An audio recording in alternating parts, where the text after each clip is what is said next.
Hey, everybody, and welcome to another episode of the Sell More Book Show, episode 518. I'm Brian Cohen from Best Page Forward, joined by Claire Taylor from FFS Media and the very successful Sustain Your Author Career Kickstarter at kickffs.com. So organic the way I brought that up. How you doing, Yeah, Claire? I'm doing great, Brian. Oh, good. I'm doing fantastic. No, I'm having a great time with the Kickstarter. It gives me a lot of energy, and Yeah. it's a fun little dopamine hit after dopamine hit. So I'm into it, and I'm excited to start. For this to finish, so that I can start delivering what I have, because I'm just really excited about it. What do you think is the hardest thing about a Kickstarter project that people don't get to really see from the outside?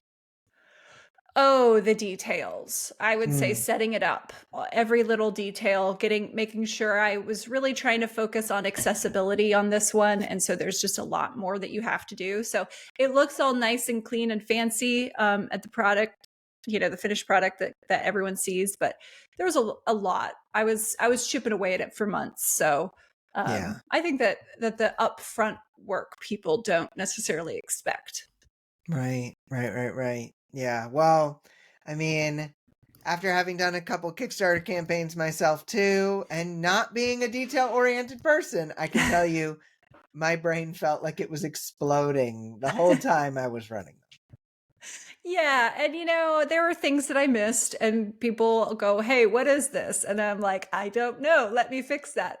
So it's kind of a live, being, and you can change it, you can add things, you can take things away as it's going through. So that's very helpful as well. Yeah.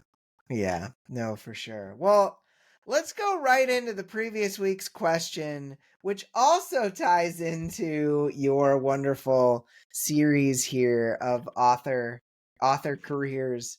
What is your definition of success? Melanie Dufresne said, I really struggle to answer this question. I guess it's a mix of good reviews, loyal readers, and a little bit more money than just enough.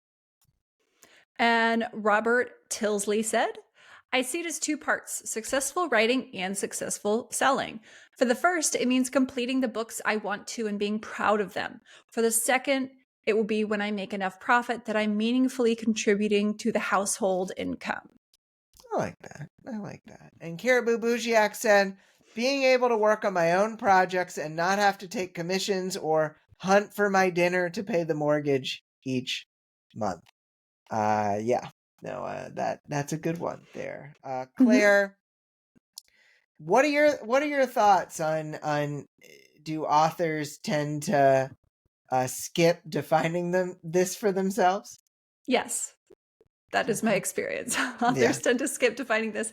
And when we let the sort of nebulous outside world define it, we don't have clear metrics, and we tend to let them define it in ways that we're not necessarily able to achieve, or we define success in terms of a lot of things that we don't actually have control over. And then that Mm. is a recipe for disaster.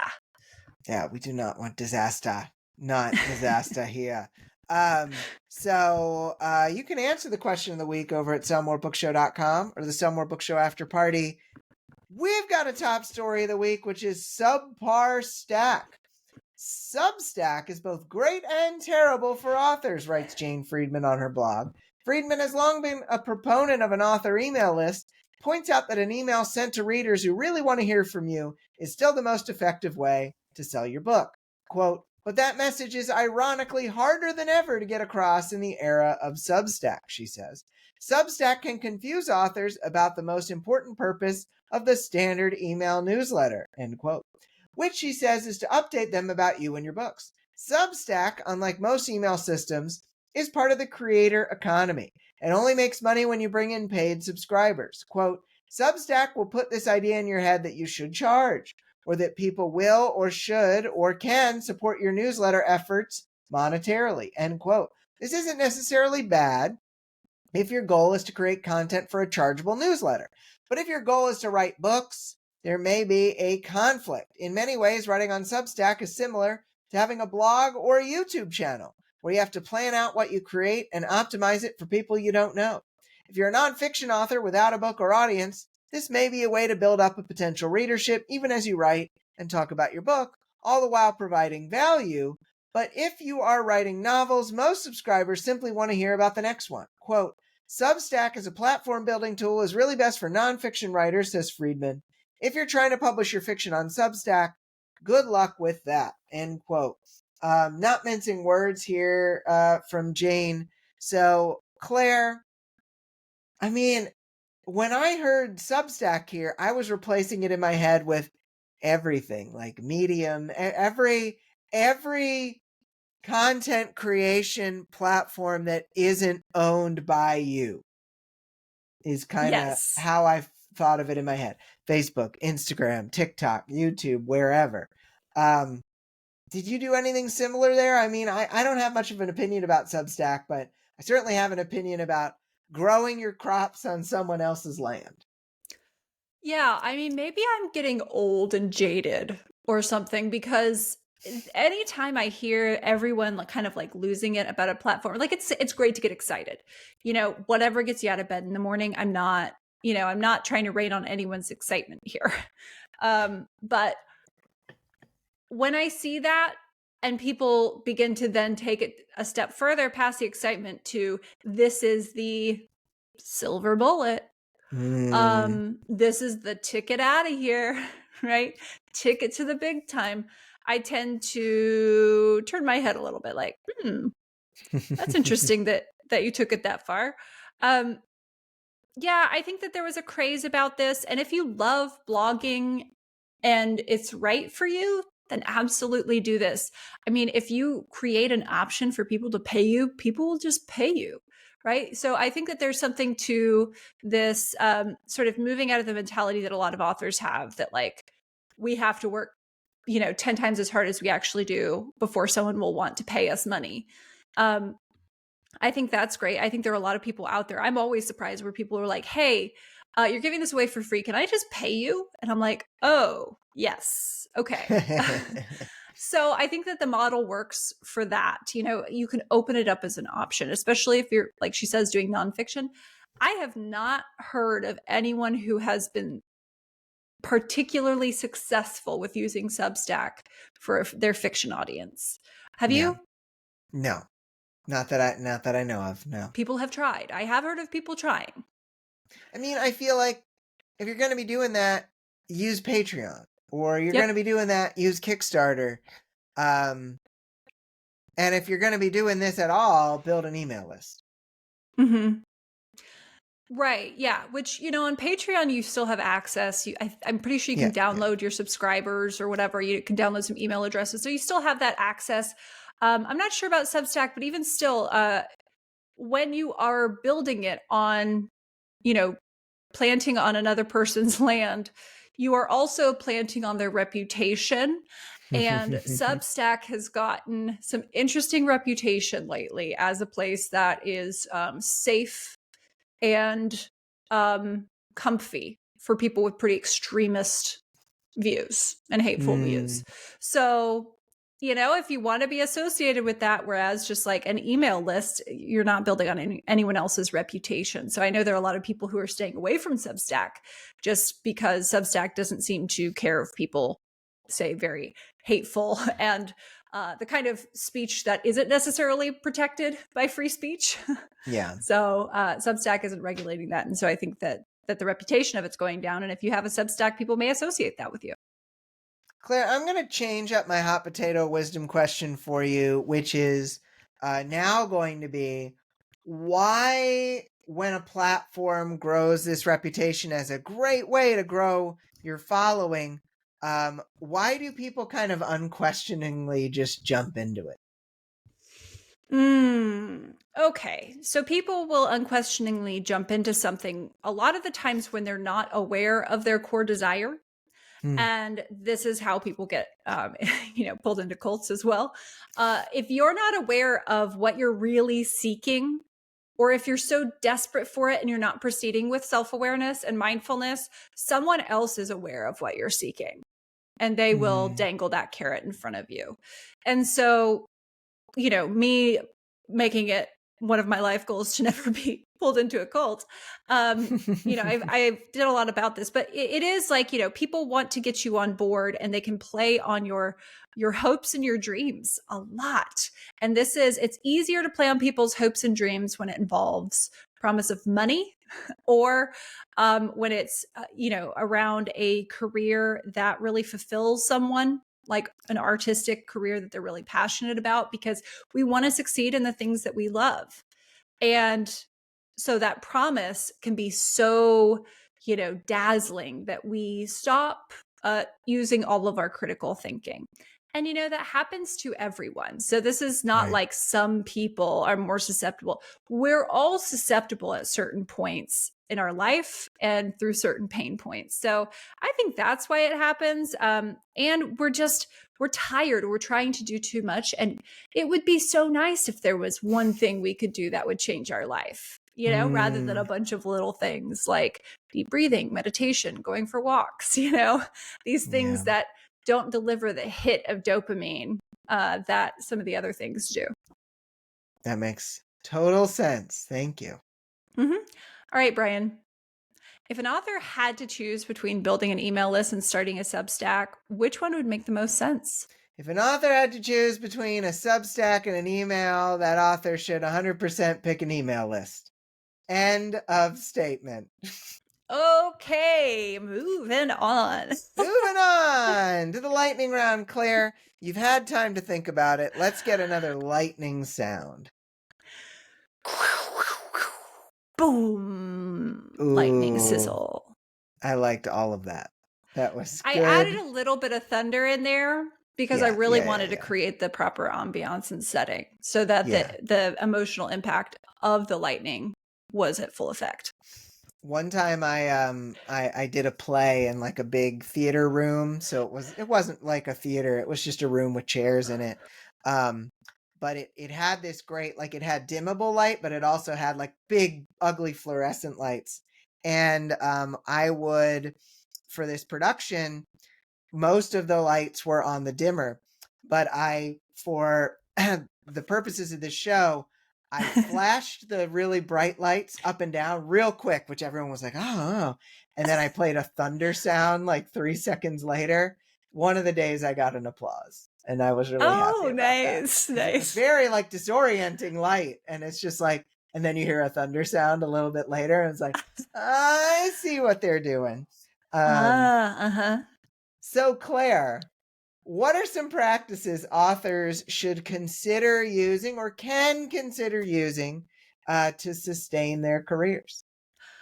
One of my favorite approaches for picking practices that you can use as an author to build a sustainable career is making sure that you have something that supports your head center, which is your thinking and your cognitive ability, something that supports your heart center, which is your emotions and your emotional needs, and something that supports your body center, which is your physical needs and your, intuition. That's all in the body center.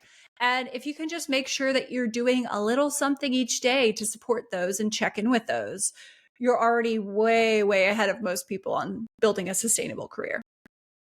I love that. Great answer. It's almost like I've been writing about this for the last, year straight. I know. Brian, what underrated self-care tactics do authors ignore?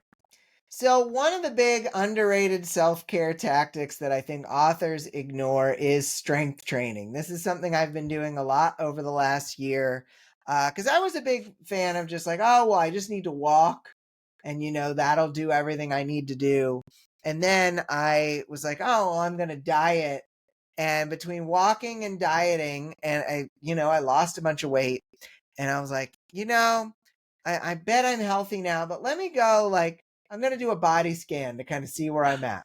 Oof. And oh man, I had lost so much weight and I still had a very large percentage of body fat. And I was like, crap, what am I doing wrong? Did the research, and it was like, hey, you need muscle too. And I used to exercise. I used to wrestle in high school. I used to get up at 5 a.m. and work out. So I know about strength training, and I still just ignored it for like 20 years. And I'm like, okay, now that I've been doing it again for a year, now that I've kind of like improved my ability to, lift weight and move and balance and all of that, my energy is so much higher. I think that I have done a really good thing for my sustainability, if not as an author, just as a person. Mm-hmm. Here's a question. If someone were to have no experience with that, like never been in a gym, right? They didn't Yeah. grow up. That was for the jocks and the meatheads. How do they get started figuring out what weight training looks like?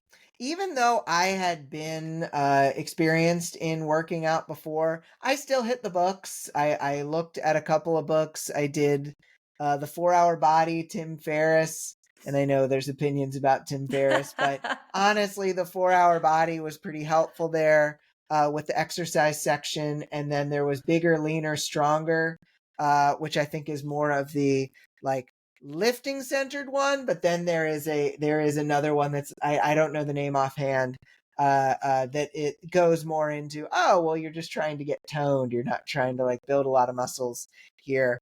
I looked into those and I read through the workouts and I said, okay, try that, try that, try that. I had experience. If you don't have experience, I would get a couple of personal trainer sessions, but then say, great, I'm going to take the best exercises they gave me and then do them on my own because it'll be cheaper. Right. That's what I Yeah. would I do. mean, I've been thinking about that a lot, just from the bone density angle for Yes. women. Very important Yes. to do some things that help with bone density as the estrogen starts to decline. Yes. No, So yeah, I've okay. researched the same kind of stuff, and I'm because I'm thinking about like for my wife and thinking about like, okay, well, let's keep you around for as long as we can, I So think if you bench press her, mhm. that'll do it. Yeah, okay. I think that's a Yeah. good idea. Tell I'm Amy. Tell Amy I said that. I Please can don't tell see her I said no negative consequences of this. that. Claire, when should you, we say all these shoulds. When could you treat your writing like a business versus a hobby? Um, I think that it's wise to start treating your business or your writing as a business rather than a hobby as soon as you start making money at it. Mm. And if that is your goal at all, the IRS will certainly start treating your writing as a business rather than a hobby. And if you're publishing it and you're just doing it for free, sure, that's fine. But if you ever want to make some money, it's not too soon to start thinking of it as a business and investing in it and using some of the money you make back to invest in other things for long-term sustainability. So yeah, I think that it doesn't have to take the fun out of it when you start thinking of it as a business. And it's usually more than a hobby for anyone listening to this show. I would say. You're probably On the right. Sell More Book Show, yeah. I think you want to Yeah. sell some more books. Yeah. Weird. Weird. All All right, right. Brian. What are some big business decisions you've had to make over your career, and what impact did they have? Oh my gosh, this is like a full essay question. The I lightning know. round. 3 paragraphs, double spaced. Well, one big business decision I've made that had a huge impact was deciding on my business structure, and I did get advice on this from multiple people. Because there's all this stuff like a doing business as, or an LLC, or an S corp, or an LLC doing business as an S corp. And what I ended up deciding on eventually, I got my business large enough to the point that there were certain changes I could make to the structure that would have benefits for taxation. And so I did eventually become an LLC with an S Corp designation. And I'm not a business advisor, but I will tell you that this had some real benefits when it came to buying our first house, because I was paying myself on a W-2 as a salary, which I kept as most of my income designated as salary for the years that we were leading up to buying a house. And then as soon as we bought the house, and it wasn't as important to show some bank that I'm a real person making a real salary, I really cut back down on that salary because you get taxed more for your salary than you do as just distributions you take from the business. And so as a result, I've used this big change in my business to get a house at a decent interest rate and to now have a lower tax rate later on in my wife and I filing jointly. And so, not an accountant, not a business advisor in this kind of way, but I will tell you that that progression did have a big impact on me. Yeah. Making your business work for your life. I love it. Oh, yeah, exactly. Exactly. And Claire, do you have any meditation or mindfulness practices that you use? Well, not say just to write more, but to be an effective human. Yes, I have so many mindfulness and meditation practices that make my life worth living. So I have a mantra that I return to multiple times a day that connects me to me and the present. And I do that. And I don't do it out of a sense of duty. I do it because it's just such a gift to be able to reconnect to the present. And I check in with myself a lot. So you build up a sensitivity as you do this more and more, where you can sense sooner when something's off. Yeah. And then you can pause and say, okay, I'll go. Is it in my head? Is it in my heart? Is it my body? What's going on here? Where's the block? And I'll run some diagnostic tests that I'm able to do more effectively now because I've done them over and over and over again. And I recognize the patterns of them. And then I do what needs to be done. And sometimes that's not diving into the writing, that's not forcing the writing. Sometimes there's something much bigger in this world that needs my attention than writing. And sometimes it really is just a matter of, oh, I had an emotion that needed me to hear it. Now that I've heard it, let's go. We're off to the races with the writing. So I use it all of the time. And I have, since my heart center is the hardest for me to access, it's my least developed center, I have an emotion wheel that's right by my desk and it has all the emotions. And each morning I stop and I ask myself, what emotion am I feeling today? What am I bringing with me, just to gain some awareness of that? Because I didn't have any at all. And so everything kind of read as agitation and frustration and anger until I brought awareness to it. So those are just some of the practices that I do. And if a practice feels restrictive, it's probably not the practice for you. If it feels freeing, it's probably a practice you could try to integrate into your life. Yeah, I mean, I've been talking a lot about like focus on things that help you sell more books that you actually like doing. And so when you bring up these mindfulness practices, the idea of what is freeing might be worth pursuing and what is maybe not making you feel that way, being worth letting go of, and that's okay. Not everything is going to work for every person. Most things won't work for you. Ooh, I like That's that even also better. I like that even better. Most things. There's just a few things that will work for you, and you get to enjoy the curiosity and the exploration of finding those things and the relief when you find them. I'm gonna have to quote you on that because that's so good. Awesome. So we need a question of the week. Obviously, we talked about Substack and email and all that, but what do you want to talk about for this question, Claire? Let's go very specific with Substack. What kind of success have people had with it? If anyone's tested it out, what was their approach? Have you tried using Substack? What was your, if so, if so, what was This is the best part of the your show. approach, so good, to finding success? You can answer that question of the week over at sellmorebookshow.com or in the Sell More Book Show After Party Facebook group. Claire, you have a Kickstarter that probably has earned so much money at this point. We don't know because we live $70 in million, I think, is a safe bet. Yeah, I think that's very safe. Where Put can Brandon people Sanderson to shame. I know. You tell him. Where can people find out about this? If they go to kickffs.com, they can check out the project and find the level of support that they think they need. My rule is pause, think about how much support you need, and then double it, because we are really bad at estimating how much support will help us get to where we want to be. So, if you check out the project, it's all there. And you can always message me through Kickstarter if you have any questions. Love it. Thank you, Claire. I'm so glad you were able to join us.